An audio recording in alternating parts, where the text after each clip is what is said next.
पवित्र घोषयात्रा बा रथयात्रा उपलक्षे ओडिशार समस्त भाई और भौणी मानकु हार्दिक शुभेच्छा एवं शुभकामना। आपण मानकु गोटिए अनुरोध, प्रभु जगन्नाथଙ୍କ ପାଇଁ ଏହି ଭିଡିଓର ତଳେ ଥିବା କମେଣ୍ଟ ବକ୍ସରେ ଜୟ ଜଗନ୍ନାଥ ଅବଶ୍ୟ ଲେଖି ଦିଅନ୍ତୁ। ପ୍ରଭୁ ଜଗନ୍ନାଥ ଆପଣଙ୍କର ଜୀବନରୁ ସମସ୍ତ ଦୁଃଖ କଷ୍ଟ ଏବଂ ସମସ୍ୟାକୁ ଦୂର କରନ୍ତୁ। ଆପଣଙ୍କର ଜୀବନର ଚଲାପଥକୁ ସୁଖମୟ କରନ୍ତୁ। ଆପଣଙ୍କର ଘରେ ଧନଧାନ୍ୟର ପରିପୂର୍ଣ୍ଣ କରାନ୍ତୁ। ବନ୍ଧୁଗଣ, ଆଜି ହେଉଛି ପବିତ୍ର ଘୋଷଯାତ୍ରା। ଆଜିଠାରୁ ଏହି 5 ଗୋଟି ରାଶିର ଭାଗ୍ୟ ବଦଳିବାକୁ ଯାଉଅଛି। ଏହି 5 ଗୋଟି ରାଶିରେ ବନିବାକୁ ଯାଉଅଛି ଗଜକେଶରୀ ଯୋଗ, ଯାହାଫଳରେ ଏମାନଙ୍କର ଜୀବନରେ ଚାଲିଥିବା ସମସ୍ତ ଦୁଃଖ କଷ୍ଟର ଅନ୍ତ ହେବାକୁ ଯାଉଅଛି ଏବଂ ପୁନର୍ବାର ଖୁସି ଫେରିବାକୁ ଯାଉଅଛି। ଏମାନଙ୍କୁ ମିଳିବାକୁ ଯାଉଅଛି ବହୁତ ବଡ଼ ବଡ଼ ଖୁସିର ଖବର। ଦୁଃଖର ଦିନ ଏବେ ଶେଷ ହେଲା। ଏହି ଘୋଷଯାତ୍ରା ଠାରୁ ଏହି 5 ଗୋଟି ରାଶି ହେବାକୁ ଯାଉଛନ୍ତି ଭାଗ୍ୟଶାଳୀ। ଜ୍ୟୋତିଷ ଶାସ୍ତ୍ର ଅନୁସାରେ ଏହି 5 ଗୋଟି ରାଶି କୋଟିପତି ହେବାର ରାସ୍ତାରେ ଚାଲୁଛନ୍ତି ଏବଂ ଏହି ରଥଯାତ୍ରା ଠାରୁ ଗ୍ରହମାନଙ୍କର ଗୋଚର ସ୍ଥିତି କିଛି ଏହିଭଳି ଭାବରେ ବନିବାକୁ ଯାଉଅଛି, ଯାହାଫଳରେ ଏହି ରାଶିଗୁଡ଼ିକ ମାଲମାଲ ହେବାକୁ ଯାଉଛନ୍ତି। ଏହି ରାଶିମାନଙ୍କର ଉପରେ ପ୍ରଭୁ ଜଗନ୍ନାଥ ଏବଂ ମା ଲକ୍ଷ୍ମୀଙ୍କର କୃପା ପ୍ରାପ୍ତି ହେବାକୁ ଯାଉଅଛି।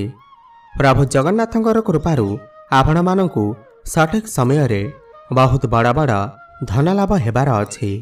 ଆପଣଙ୍କର ଉପରୁ ସବୁ କରଜର ଭାର ଖସିଯିବ। ଆପଣଙ୍କର ସବୁ କଷ୍ଟ ଶେଷ ହୋଇଯିବ ଏବଂ ମା ଲକ୍ଷ୍ମୀଙ୍କର କୃପାରୁ ଆପଣଙ୍କର ସମସ୍ତ ଆର୍ଥିକ ସଙ୍କଟ ଦୂର ହେବ। ଆପଣଙ୍କର ଘର ଧନଧାନ୍ୟରେ ପରିପୂର୍ଣ୍ଣ ହେବ। ବ୍ୟାପାର ବାଣିଜ୍ୟରେ ମଧ୍ୟ ଖୁବ୍ ଜୋରସୋରରେ ଉନ୍ନତି ଦେଖାଦେବ। ମନପସନ୍ଦର ଚାକିରି ହେବାର ମୌକା ଏବେ ଆପଣଙ୍କୁ ପ୍ରାପ୍ତି ହେବ। ଆପଣଙ୍କର ପ୍ରେମ ଜୀବନରେ ଥିବା ସବୁ ସମସ୍ୟା ଦୂର ହେବ। ଘର ପରିବାରରେ ଖୁସିର ମାହୋଲ ଲାଗି ରହିବ। ସନ୍ତାନ ସୁଖ ମଧ୍ୟ ଆପଣଙ୍କୁ ପ୍ରାପ୍ତି ହେବ। ଆପଣଙ୍କର ବୈବାହିକ ଜୀବନରେ ପୁଣି ଥରେ ଖୁସି ଫେରିଆସିବ। ଆପଣଙ୍କୁ ଭାଗ୍ୟର ସାଥ ମିଳିବ। ଭାଗ୍ୟ ବଳରେ ଆପଣ ସମସ୍ତ କାର୍ଯ୍ୟରେ ସଫଳତା ପ୍ରାପ୍ତି କରିବେ। ଆପଣ କମ୍ ପରିଶ୍ରମରେ ଅଧିକ ଫଳ ପ୍ରାପ୍ତି କରିବେ। ମା ଲକ୍ଷ୍ମୀଙ୍କର କୃପାରୁ ଆପଣଙ୍କୁ ବାରମ୍ବାର ଅଜଣା ଜାଗାରୁ ଧନଲାଭ ହୋଇପାରେ। ଆକସ୍ମିକ ଧନ ପ୍ରାପ୍ତି ହେବାର ମଧ୍ୟ ଯୋଗ ବନୁଅଛି। ଭ୍ରମଣର ସୁଖ ମଧ୍ୟ ଆପଣଙ୍କୁ ପ୍ରାପ୍ତି ହେବ। ପୂର୍ବରୁ ଯଦି ଆପଣଙ୍କର କିଛି ସ୍ୱାସ୍ଥ୍ୟ ସମସ୍ୟା ଲାଗି ରହିଥିଲା, ତେବେ ତାହା ଏହି ରଥଯାତ୍ରା ପରଠାରୁ ଦୂର ହେବାକୁ ଯାଉଅଛି। ଆପଣଙ୍କର ସ୍ୱାସ୍ଥ୍ୟରେ ସୁଧାର ଆସିବାକୁ ଯାଉଅଛି। ତେବେ ଆସନ୍ତୁ ଜାଣିବା ସେହି ରାଶିମାନଙ୍କ ବିଷୟରେ, ଯେଉଁମାନଙ୍କର ଭାଗ୍ୟ ଏହି ରଥଯାତ୍ରା ଠାରୁ ବଦଳିବାକୁ ଯାଉଅଛି, ଯାହାର ବିଷୟରେ ଆମେ ଏହିଠାରେ କଥା ହେଉଛେ। ଏହା ପୂର୍ବରୁ ଯଦି ଆପଣମାନେ ବି ପ୍ରଭୁ ଜଗନ୍ନାଥଙ୍କୁ ଏବଂ ମା ଲକ୍ଷ୍ମୀଙ୍କୁ ସଚ୍ଚା ହୃଦୟରେ ଭକ୍ତି କରୁଥାନ୍ତି, ବିଶ୍ୱାସ କରୁଥାନ୍ତି, ତାହେଲେ ଏହି ଭିଡ଼ିଓଟିକୁ ଲାଇକ୍ କରି କମେଣ୍ଟ ବକ୍ସରେ ଜୟ ଜଗନ୍ନାଥ, ଜୟ ମା ଲକ୍ଷ୍ମୀ ଅବଶ୍ୟ ଲେଖିଦିଅନ୍ତୁ। ପ୍ରଥମ ଭାଗ୍ୟଶାଳୀ ରାଶିଟି ହେଉଛି ତୁଳା ରାଶି।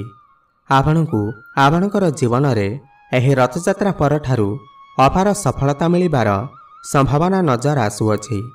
ଆପଣଙ୍କର ଘରେ ସୁଖ ସମୃଦ୍ଧି ଏବଂ ଧନର ଆଗମନ ହେବ। ଆପଣ ଏହି ରଥଯାତ୍ରା ଠାରୁ କିଛି ନୂଆ କରି ଦେଖାଇ ପାରନ୍ତି। ବେରୋଜଗାର ଯୁବକମାନଙ୍କୁ ଭଲ ଚାକିରି ମିଳିବାର ଯୋଗ ବନୁଅଛି। ନୂଆ କାର୍ଯ୍ୟରେ ଆସୁଥିବା ବିଘ୍ନ ଏବେ ଦୂର ହେବାକୁ ଯାଉଅଛି। ସାମାଜିକ କାର୍ଯ୍ୟ କରିବାରେ ଆପଣଙ୍କୁ ସଫଳତା ପ୍ରାପ୍ତି ହେବ। ଜୀବନର ସବୁ ଅସୁବିଧା ଆପଣଙ୍କର ଦୂର ହୋଇପାରେ। ଆପଣଙ୍କର ଦ୍ୱାରା କାହାକୁ ଦିଆଯାଇଥିବା ଧନ ମିଳିବାର ଏବେ ସମ୍ଭାବନା ନଜର ଆସୁଅଛି। ଘର ପରିବାରରେ ଆପଣଙ୍କର ସୁଖ ଶାନ୍ତି ଆନନ୍ଦର ଲହରୀ ଲାଗି ରହିବ। ଧନ କମାଇବାର ନୂଆ ନୂଆ ଅବସର ଏବେ ଆପଣଙ୍କୁ ମିଳିବାକୁ ଯାଉଅଛି। ଆପଣଙ୍କର ଏହି ରାଶି ହୋଇଥିଲେ ତଳେ ଥିବା କମେଣ୍ଟ ବକ୍ସରେ ଜୟ ଜଗନ୍ନାଥ ଅବଶ୍ୟ ଲେଖିଦିଅନ୍ତୁ। ଦ୍ୱିତୀୟ ଭାଗ୍ୟଶାଳୀ ରାଶିଟି ହେଉଛି ବୃଷ ରାଶି। କହି ରଖୁଛୁ ଯେ ଏହି ରଥଯାତ୍ରା ଠାରୁ ଆପଣଙ୍କୁ ଆର୍ଥିକ କ୍ଷେତ୍ରରେ ବହୁତ ଉନ୍ନତି ହାସଲ ହେବ। ଆପଣଙ୍କର ଆଗାମୀ ସମୟ ବହୁତ ଶୁଭ ରହିବ। ବ୍ୟାପାର ବାଣିଜ୍ୟ କ୍ଷେତ୍ରରେ ଧନଲାଭ ହେବାର ପୁରା ସମ୍ଭାବନା ବନୁଅଛି। ଏହି ସମୟରେ ଆପଣଙ୍କର ଯାତ୍ରା ଲାଭଦାୟକ ସିଦ୍ଧ ହେବ। ଆପଣଙ୍କର ଜୀବନରେ आसवाक सबु प्रकार दुख एवं कष्टर अंत घटवाक जाऊँगी।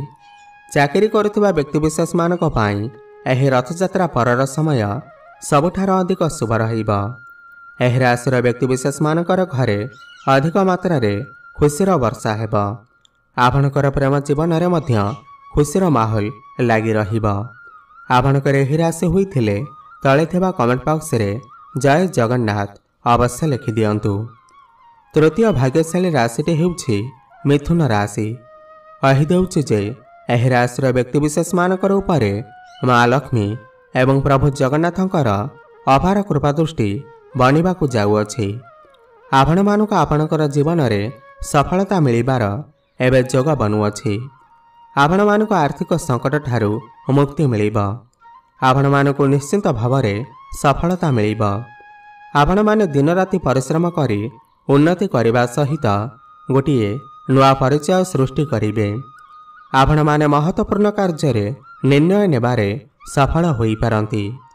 आगामी समय रे आपण मानकर भाग्य घोड़ा ठारू अधिक जोर रे दौड़ाकू लागिब एवं एही रथयात्रा ठारू आपणकर जीवन में खुशीर वर्षा हेब।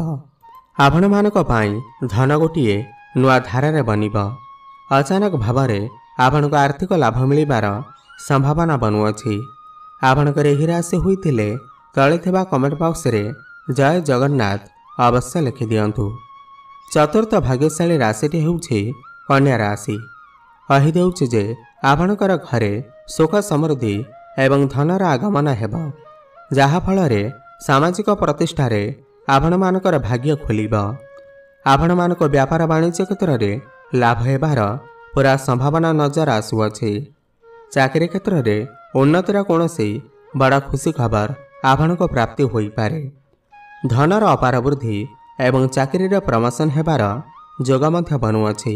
आपणकर एही राशि होइथिले तळे थिबा कमेंट बॉक्स रे जय जगन्नाथ अवश्य लिखि दियंतु।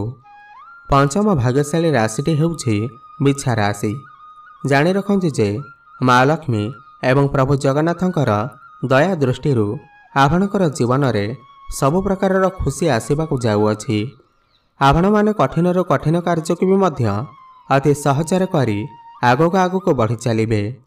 परिश्रम एवं श्रमिक कार्य करुथिबा व्यक्ति मानकु एही रथयात्रा ठारू माँ लक्ष्मीकर कृपारू अत्यधिक धन प्राप्ति हेब, जार फलरे आपण मानकर परिवारर सदस्य मानक पई नुआ नुआ जिनिस किनि पारंती। आपणकर परिवार रे एबे खुशी लगी रहिब। कौनसी मंगल कार्यर आयोजन मध्य होई पारे। आगामी समय आपण मानक पई बहुत अधिक भल देखा जाउछि। माँ लक्ष्मीकर नाम नहीं आरंभ करा जाइतिबा सब कार्य आपण मानकु सफलता आनिदेब। आपणकर एही राशि होइथिले तळे थिबा कमेंट बॉक्स रे जय जगन्नाथ अवश्य लिखि दियंतु। षष्ठ बा शेष भाग्यशाली राशिटी हेउछि कुंभ राशि। कहि रखुछि जे व्यापार वाणिज्य करुथिबा व्यक्तिविशेष मानकु निजर व्यापार वाणिज्य क्षेत्र में रथयात्रा ठारू अधिकर अधिक धन लाभ देखा मिलिब। आपणकर सफलता को देखि एबे आपणकर शत्रु माने आपणक प्रति अत्यधिक उग्र होई पड़िबे एवं आपणकर अनेक क्षति करिवार बाट खोजिबे एवं चेष्टा मध्य करिपारंती। किंतु आपण डरिबार कौनसी आवश्यकता नाही, कारण आपणकर एही शत्रु माने सेमानकर चेष्टारे विफल हेबे, केबे भी सफल होई पारिबे नाही। पाठ पढ़ुथिबा बा शिक्षार्थी मानकु बहुत शीघ्र निजर गुरुजन मानक ठारू कौनसी बड़ सम्मान मिल पारे। यह सहित परीक्षा रे सफलतार जोग मध्य बनुअछि। घर परिवार रे आपणकु सफलता प्राप्ति हेब, सुख प्राप्ति हेब। आपण कौनसी जमी जमा किंवा प्रॉपर्टी इत्यादि क्रय विक्रय करि पारंती, जानवाहन इत्यादि क्रय करि पारंती। आपण एही समय रे कौनसी बड़ इन्वेस्टमेंट किंवा कौनसी बड़ नुआ कार्यर आरंभ करि पारंती। वैवाहिक जीवन मध्य सफलता प्राप्ति हेब। आपणकर लाइफ पार्टनर क्यारियर रे ग्रोथ आसीब, स्वास्थ्य रे परिवर्तन आसीब। भाग्य बल रे आपण कम परिश्रम रे अधिक सफलता प्राप्ति करिवे। क्यारियर रे मध्य आपण उन्नति करिवे। प्रमोशन हेबार मध्य जोग बनुअछि। आपणको चारि दिगरु आकस्मिक धन प्राप्ति होई पारे। प्रभु जगन्नाथ एवं माँ लक्ष्मीकर कृपा दृष्टि आपणकर एवं आपणकर परिवार उपरे सर्वदा लागि रहिब।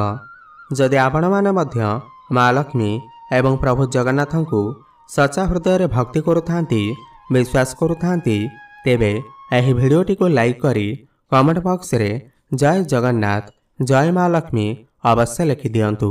धन्यवाद।